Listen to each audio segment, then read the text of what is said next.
Hello everyone, my name is Bennett. Here to talk to you today about some fire helmets. The American style fire helmet is one of the strongest additions in the fire service, in my opinion, aside from the red fire truck itself. In front of me you can see I've got 4 different helmets, which we'll go through and talk about where they've placed in history and where they came about. The design of the helmet actually has many purposes. You can see with this helmet, when it was designed, it's got this long tail on the back. Back when they had older trucks without cabs, the tiller driver would wear it backwards, so it would protect it from any sort of rain, sleet, snow, anything of that nature while he's driving through calls. Also, they would use it to protect them from heat. They would turn the helmets around to block the heat from hitting their face.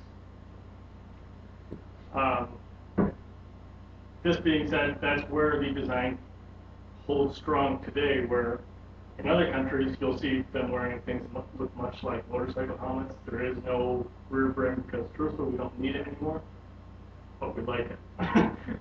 It's America, that's how we do things. But fire helmets first were designed or created by Jacobus Turk in New York City in 1740. At this time he designed a helmet that looked much like this. More of a cap feature, less of a tail, and it was adopted by New York City, and they affectionately called it the New Yorker, which still holds true today. In 1821, Henry Gradicap designed what is truthfully the New Yorker helmet, which is a helmet with, there's different sections to the helmet which give it strength, which are called combs. And these combs, that's what really sets it apart with the strength and also with the tail. That is what is today still the New York. The next part of the helmet would be the eagle.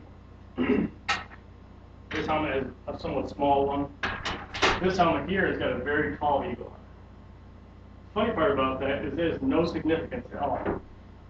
There was a firefighter that was killed in the line of duty, and an artist painted a picture of a firefighter out a window with an eagle on his helmet, rescuing a baby, saving the day, and someone saw it and liked it. And so from that day on, we adopted it, and today, this helmet here still holds true. We still have that eagle. Funny part about that eagle is that it serves no purpose, it looks cool, and also can be caught up on anything that we do.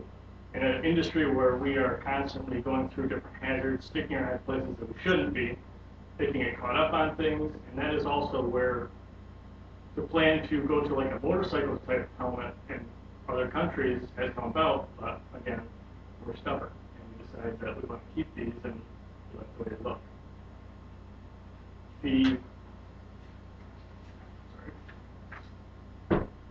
1850, Henry Gradicap retired from doing what he's doing. He partnered with the Carnes brothers in New York City. At the time, they were making the leather shields that you see here, which is a common nameplate that they designed to differentiate what department people was from. Otherwise, they just all, everyone's got the same helmet, nobody knew what anyone was. With that, Carnes took over, and to this day, they are still the leading company in making fire helmets. And that is who made that helmet in front there, which is a 2012 helmet. Over time, things changed. Obviously, you can see this one's got a very long brim, very tall eagle. This helmet here came about in the 1920s. This helmet is made of aluminum. Someone thought that the strength of the aluminum would help out and give us some sort of protection over the leather, but what turned out to be an electrical hazard and a heat hazard, since aluminum conducts like heat, and that's what we're doing. So aluminum helmets went by the wayside fairly quickly. Around that time, shortly after, they came out with the polycarbonate helmet, which is this one here, which gives the same look as a leather helmet, but it's made of a plastic. To this day, it's one of the most common helmets in the fire service due to the price factor. It's a very cheap helmet to make, very readily available. They're rated by more industries like OSHA, but the NFPA regulation still regulates that the leather helmet is approved. The leather helmet, although it is heavier, larger, it looks cool, and there's a lot of tradition to it. The tradition is what the fire service is based on. And just like the theory of the eagle, they came up with that so long ago, we still hold on to it just because we like the way it looks. There are different styles of helmets. Like I said, there is a motorcycle type helmet. There's they call a metro helmet, which you see police use, which is more of a eggshell type helmet. But most commonly in the fire service, you will see a New Yorker style helmet like this one, or like this one. And that is the history of the American fire. Questions? Yeah, I was wondering, is there like a lifespan to a helmet? There is, yes. Any sort of firefighting gear has a 10-year service life. So this helmet's good for 10 years. This one will be good for another 8 years or so. That's about all there is to them, other than being damaged. Yes? So what do you do with them after 10 years? Do you still Hang wear on them? your wall.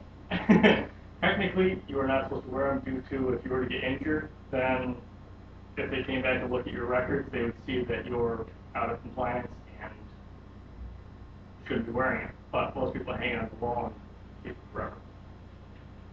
Any other questions? Thank you, and have a good day.